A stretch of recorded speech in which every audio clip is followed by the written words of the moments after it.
1 bulan kemudian, Arleta menatap nanar benda pipi yang ada di tangannya. Sebuah tespek dengan hasil 2 garis membuat tubuh Arleta membatu. Dia menggelengkan kepalanya meyakinkan apa yang dia lihat ini salah. Tapi tidak, apa yang dia lihat ini tidaklah salah. Hasil yang tertera di hadapannya sangatlah nyata. Tidak, ini tidak mungkin. Arleta menjatuhkan tubuhnya, bersimpuh di lantai. Bulir air matanya mulai berlinang membasahi pipinya. Dia tampak begitu ketakutan. Dia bahkan tidak tahu harus bagaimana. Saat ini dia mengandung anak keevan pria yang jelas-jelas telah membuatnya layaknya sampah. Sejak dimana Keevan memintanya untuk tidak lagi mengganggu, Arleta sudah menjauh dari hidup Keevan. Tapi sekarang, dia harus dihadapkan dengan kenyataan mengandung anak dari pria yang telah membuangnya. Arleta tidak tahu harus bagaimana sekarang, dia tidak mungkin menggugurkan bayi yang ada di kandungannya. Membunuh bayi yang ada di kandungannya adalah sebuah dosa besar yang tidak akan pernah bisa termaafkan. Arleta tidak mau sampai hal tersebut dia lakukan. Yang salah adalah dirinya, bukan bayi yang ada di kandungannya. Tidak adil jika sampai dirinya harus menggugurkan anaknya yang sama sekali tidak bersalah. Arleta, keluar kamu! Suara teriakan dari luar kamar mandi begitu kencang, sontak membuat Arleta terkejut. Wajah Arleta mulai memucat. Namun Arleta berusaha menguatkan dirinya. Dia menghapus sisa air mata dan menyembunyikan tespek yang ada di tangannya dan melangkah keluar kamar mandi. Pa, Ma, kalian di rumah. Arleta berusaha bersikap normal, ketika melihat kedua orang tuanya berada di hadapannya. Gadis itu tak ingin sampai kedua orang tuanya tahu bahwa dirinya baru saja selesai menangis. Bisa kau jelaskan kenapa benda ini ada di kamarmu? Raka sang ayah melempar sebuah bungkusan yang dia dapatkan dari kamar Arleta tepat mengenai wajah putrinya itu. Seketika wajah Arleta kian memucat. Kala melihat sebuah tespek baru yang terbungkus oleh plastik, dia menelan salivanya susah payah. Arleta lupa untuk menyimpan tespek baru itu. Dia meletakkannya di atas meja kamarnya, hingga membuat kedua orang tuanya menemukan tespek itu. Kini Arleta terus menunduk dan tidak berani mengatakan sepatah kata pun pada kedua orang tuanya. Otak Arleta berusaha mencari sebuah alasan yang tepat, tapi sayangnya otak Arleta seakan blank, tidak mampu lagi berpikir jernih. Rasanya Arleta ingin terjun ke jurang lari dari semua masalah yang menyiksa dirinya. Jawab Arleta. Kenapa benda itu ada di kamarmu? Teriak Raka begitu menggelegar. Emosi pria parubaya itu sudah tidak bisa lagi terkendali dikala menemukan tespek di kamar putrinya. Pa, tenangkan dirimu, ujar Melisa yang berusaha membuat suaminya tenang. Meski dia marah dan kecewa, akan tetapi wanita parubaya itu berusaha untuk menjadi penengah. Jika dirinya ikut menyudutkan Arleta, maka tidak akan membuahkan hasil apapun. Yang ada malah Arleta semakin terpojok. Sayang, bisa kamu jelaskan pada papa dan mama? Kenapa benda itu ada di kamarmu? Melisa mendekat ke arah Arleta, berusaha membujuk putrinya agar menceritakan padanya. Nadanya pelan, hangat, dan penuh kelembutan. Jauh dari dalam lubuk hatinya terdalam, dia ingin Arleta mengatakan bahwa semua ini hanyalah bohong. Arleta menggigit bibir bawahnya. Dia tidak tahu bagaimana harus menjelaskan pada kedua orang tuanya. Hingga perlahan bulir air matanya menetes, tidak mampu membendung di kelopak matanya. Kau hamil, Arleta? Apa itu benar? Bentak Raka penuh emosi yang membakarnya. Arleta terisak dan mengangguk merespon ucapan Raka. Gadis itu sudah berada di posisi terjepit. Tidak ada lagi yang bisa dia katakan selain kejujuran. Sekeras apapun dirinya berusaha untuk menutupi, pasti akan sia-sia. Pasalnya, ayahnya sudah menemukan tespek miliknya. Raka memejamkan mata frustrasi. Sedangkan Melisa tak henti meneteskan air mata. Pasangan suami istri itu begitu hancur dan kacau mendengar putri mereka ternyata tengah hamil di luar pernikahan. "Siapa ayah dari kandunganmu?" Raka nyaris berteriak saat mengatakan itu. "Maaf, Pak." Dengan mata yang memerah, Arleta menatap sang ayah yang menatap tajam dirinya. Tak ada kata yang dia bisa katakan. Hanya permintaan maaf yang bisa dia ucapkan saat ini. Dia tidak tahu harus berkata apa lagi. Plak. Sebuah tamparan mendarat di pipi putih Arleta, hingga membuatnya tersungkur di lantai. Sudut bibir Arleta serta hidungnya mengeluarkan darah akibat tamparan keras itu. "Pak!" Melisa langsung menahan lengan Raka saat suaminya itu hendak kembali memukul putri mereka. "Pak, jangan seperti ini. Tenangkan dirimu." Melisa berusaha menenangkan sang suami. Pasalnya kekerasan hanyalah sia-sia. Tidak akan berdampak apapun. "Jawab aku, Arleta. Siapa ayah dari kandunganmu?" Seru Raka meninggikan suaranya. Nadanya terdengar putus asa. Tapi pria parubaya itu tidak akan puas, sebelum dirinya tahu siapa bajingan yang berani menghamili putrinya. Pacar aku, Pak." Arleta hanya mengatakan itu. Dia tidak tahu bagaimana harus mengatakan pada keluarganya. Jika dia bilang ayah dari kandungannya adalah Evan, itu pun percuma. Karena Evan akan segera meninggalkan Jakarta. Arleta yakin, jika Evan mengetahui kehamilannya, pria itu akan memintanya membunuh bayi yang ada di kandungannya. Tidak. Arleta tidak mungkin membiarkan hal itu terjadi. Raka meremas rambutnya dengan kasar. Wajahnya tampak begitu frustrasi. Dia merasa gagal sebagai ayah, tidak bisa menjaga putri tunggalnya dengan baik. Melisa yang mendengar pengakuan putrinya, dia terus meneteskan air matanya. "Gugurkan bayi itu. Aku tidak peduli siapa ayah dari bayi yang ada di kandunganmu." Seru Raka dengan tatapan yang menatap tajam putrinya. "Enggak, Pak. Aku tidak mungkin membunuh kandunganku," ucap Arleta dengan isak tangisnya. Dia menatap ayahnya penuh dengan permohonan. "Arleta Pradipta. Aku bilang gugurkan kandunganmu," bentak Raka keras. "Pak, jangan seperti itu. Kasihan, Arleta," ucap Melisa yang tidak tega melihat keadaan putrinya. "Diam. Jangan membelanya." Seru Raka menatap tajam sang istri yang sejak tadi terus-menerus membela Arleta. Arleta menghapus air matanya, berusaha untuk menguatkan diri. Detik selanjutnya, dia mendekat ke arah ayahnya dan berkata tegas, "Arleta nggak akan gugurin. Meski papa memaksa, aku nggak mungkin membunuh bayi yang ada di kandunganku. Bayi ini sama sekali nggak bersalah, Pak." "Kamu," Raka hendak melayangkan tamparan ke pipi putrinya. Dan Arleta langsung memejamkan matanya kala melihat ayahnya ingin melayangkan tamparan. Namun, Raka menghempaskan tangannya, dia memukul dinding dengan keras meluapkan kemarahannya. "Jika kamu nggak menggugurkan kandunganmu, lebih baik kamu angkat kaki dari sini," teriak Raka yang langsung meninggalkan Arleta. Raut wajahnya tampak begitu kecewa dan putus asa bercampur dengan amarah yang menjadi.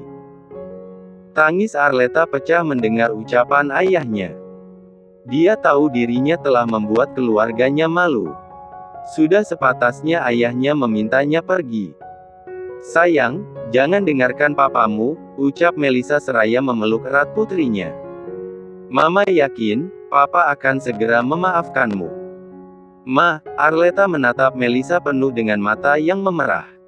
"Apa yang papa bilang benar. Kalau aku masih di sini, aku akan membuat kalian malu. Biarkan aku pergi dari sini, Ma. Aku akan membesarkan anakku sendiri. Maaf telah membuat kalian malu atas apa yang aku perbuat. Keevan menatap tiket pesawat yang ada di tangannya. Hari ini adalah hari keberangkatannya ke New York. Dia akan melanjutkan S2 di sana. Harusnya dia senang karena bisa keluar dari Jakarta. Namun, entah kenapa pikirannya tertuju pada Arleta. Gadis itu berhasil mengusik pikirannya. Biasanya Keevan selalu mendapatkan telepon ataupun pesan dari Arleta setiap harinya. Tapi sekarang, dia tidak menerima satupun pesan atau telepon dari Arleta. Terakhir Keevan bertemu dengan Arleta saat di kampus. Tepat di mana dia meminta Arleta untuk tidak lagi mengganggu hidupnya. Dan di sana, pertama kalinya Keevan melihat Arleta menangis. Dan Keevan, apa kita berangkat sekarang? Tanya Wisnu sang sopir yang menghampiri Keevan. Keevan belum menjawab. Raut wajahnya terlihat memikirkan sesuatu. Hingga di detik selanjutnya Keevan mengganggukan kepalanya, lalu dia masuk ke dalam mobil. Wisnu langsung memasukkan koper Keevan ke dalam bagasi. Tak berselang lama, mobil Keevan mulai berjalan meninggalkan area parkiran rumah. Dan Keevan, beberapa hari lalu saya melihat rumah keluarga Non Arleta dijual. Pantas saja saya sudah lama tidak melihat Non Arleta, ternyata keluarga Non Arleta sepertinya tidak lagi tinggal di Jakarta, ujar Wisnu yang tengah melajukan mobil. Sontak, Keevan terkejut mendengar apa yang dikatakan oleh Wisnu. Keluarga Arleta pindah. Pindah kemana? Tanya Keevan dengan wajah yang begitu ingin tahu. Pria itu sama sekali tidak tahu kalau Arleta pindah. Saya kurang tahu, dan terakhir pembantu di sana hanya mengatakan keluarga Non Arleta sudah meninggalkan Jakarta, jawab Wisnu memberitahu. Keevan terdiam. Rasa penasaran menyelimuti dirinya. Terakhir Arleta tidak mengatakan apapun padanya. Gadis itu bahkan tidak bilang akan meninggalkan Jakarta. Padahal sebelumnya, Keevan mengatakan pada Arleta akan melanjutkan pendidikan S2 di New York. Shit. Keevan mengumpat dalam hati. Harusnya dia tidak perlu memikirkan gadis itu. Tapi kenapa sekarang dia harus memikirkan gadis itu? Keevan benar-benar membenci di mana dirinya harus memikirkan gadis yang selalu mengganggu kehidupannya itu. Wisnu, apa kita masih punya waktu untuk mampir ke satu tempat? Tanya Keevan dengan raut wajah yang serius. Maaf, Dan. Pesawat Anda sebentar lagi. Saya hanya takut Anda terlambat. Dan jalanan pun hari ini kebetulan sedang macet, jawab Wisnu memberi saran. Keevan mengembuskan napas kasar seraya memejamkan mata singkat. Ya sudah, tidak perlu putar balik. Teruskan saja ke bandara. 5 tahun berlalu. Seorang pria berperawakan tampan, dengan tubuh tinggi tegap melangkahkan kakinya keluar dari lobi bandara. Pria itu memiliki struktur wajah yang sempurna. Hidung mancung menjulang melebihi bibir tipis merah muda. Rahang tegas dan ditumbuhi bulu-bulu membuat pria itu benar-benar terlihat jantan dan matang. Keevan dan warga seorang arsitek muda baru saja kembali dari New York. Setelah 5 tahun meninggalkan Jakarta, membuat Keevan sedikit merindukan kota kelahirannya. Dan tahun ini, Keevan kembali ke Jakarta karena harus memimpin perusahaan keluarganya. Jakarta adalah kota kelahiran dan kota di mana dirinya dibesarkan. Selamat pagi, Pak Keevan, sapa Angga asisten pribadi Keevan. Pria dengan berpakaian formal kantor itu menyambut Keevan dengan penuh sopan. Apa jadwalku hari ini, Angga? Tanya Keevan dingin dengan raut wajah tanpa ekspresi. Hari ini kita memiliki meeting dengan para arsitek, Pak. Perusahaan pribadi milik Anda beberapa tahun ini berkembang sangat pesat. Banyak kustomer baru dari dalam maupun luar negeri yang puas dengan jasa Mahardika Company, jawab Angga dengan sopan melaporkan. Keevan melirik arloji yang melingkar di pergelangan tangannya waktu menunjukkan pukul 8 pagi. Dia masih memiliki waktu untuk ke perusahaan pribadi miliknya sebelum pergi ke perusahaan keluarganya. Ya, Mahardika Company adalah perusahaan arsitektur milik Keevan yang telah pria itu dirikan sejak 4 tahun lalu. Keevan sengaja tak menggunakan nama dan warga di perusahaan pribadinya. Pria itu menggunakan nama Mahardika yang merupakan nama tengahnya. Bagi Keevan, dia harus membuktikan pencapaian kesuksesannya pada kedua orang tuanya.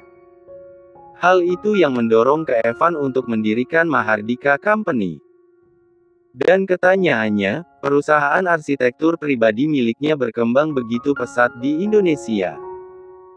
Bahkan hanya dalam waktu 4 tahun saja Mahardika Company sering masuk ke dalam majalah Forbes. Selama di New York, Keevan mempercayakan perusahaannya pada Angga. Namun, meski demikian tetap saja pria itu selalu mengawasi dari kejauhan. Pria itu tidak sepenuhnya mempercayakan pekerjaannya pada sang asisten. Keevan tetap selalu mengontrol pekerjaannya. Dan warga family terkenal sebagai keluarga kaya di Indonesia. Kedua orang tua Keevan kerap diundang dalam berbagai acara sebagai pengusaha berpengaruh di Asia. Hal tersebut memicu Keevan untuk bekerja keras tanpa bantuan keluarganya. Keevan ingin membuktikan diri bahwa dia mampu berdiri sendiri. "Alrir, kita berangkat sekarang," ucap Keevan dingin dan datar. "Baik, Pak." Angga segera membukakan pintu mobil untuk Keevan. Pun Keevan masuk ke dalam mobil itu. Disusul oleh Angga yang juga masuk ke dalam. Tak lama kemudian, mobil yang membawa Keevan mulai meninggalkan lobi bandara. Tampak tatapan Keevan menatap penuh arti perkotaan Jakarta yang sudah cukup lama dia tinggali. Tatapan pria itu memiliki arti sesuatu. Sebuah arti yang sulit untuk diungkap oleh kata. Suara tangis bocah laki-laki membuat Arleta yang hendak berangkat ke kantor terpaksa menenangkan bocah laki-laki itu. Wanita itu sedikit kewalahan karena bocah laki-laki itu tidak mau ditinggal. Padahal dirinya sudah membujuk dengan berbagai cara, tapi tetap tidak bisa. "Keanu, sayang, Mama harus bekerja, Nak. Hari ini adalah hari pertama Mama bekerja. Keanu di sini sama Mbak Mirna, iya." Arleta berusaha membujuk putra kecilnya agar mau ditinggal. Hari ini adalah hari pertama Arleta bekerja. Dia terpaksa meninggalkan Keanu putra kecilnya itu. Sebagai seorang ibu, tentunya Arleta ingin selalu menemani putranya. Akan tetapi, Arleta menyadari bahwa dirinya adalah orang tua tunggal. Yang mana dirinya harus mencari uang demi memberikan kehidupan yang layak untuk putra semata wayangnya. "Mama, tapi aku ingin bersama Mama," ucap Keanu lirih. Pipi bulat dan putihnya memerah akibat sejak tadi bocah laki-laki itu tak henti menangis. Arleta menghela napas dalam. Wajahnya sedih melihat putra kecilnya menangis seperti ini. Hatinya tidak tega meninggalkan Keanu, tapi apa boleh buat. Dirinya harus bekerja. Arleta menarik pelan tangan Keanu membawanya masuk ke dalam pelukannya. Serta memberikan kecupan bertubi-tubi di puncak kepala putranya itu. "Mama harus mencari uang, sayang. Mama harus membiayai hidup kita. Mama ingin membelikan Keanu banyak mainan, dan ingin menyekolahkan Keanu ke sekolah yang terbaik. Kalau Mama tidak mencari uang, nanti bagaimana kita bisa hidup?" Arleta membawa tangannya membelai pipi bulat Keanu. Wanita itu menghapus air mata Keanu dengan jemari tangannya. Tanpa terasa sudah 5 tahun berlalu. Bayi merah kecilnya kini telah menjadi anak laki-laki yang tampan dan begitu menggemaskan. "Mama, Harusnya papa yang mencari uang. Tapi kenapa harus mama yang mencari uang? Biarkan papa saja yang mencari uang buat kita. Mama jangan mencari uang, ucap Kak Anu dengan bibir mencebik.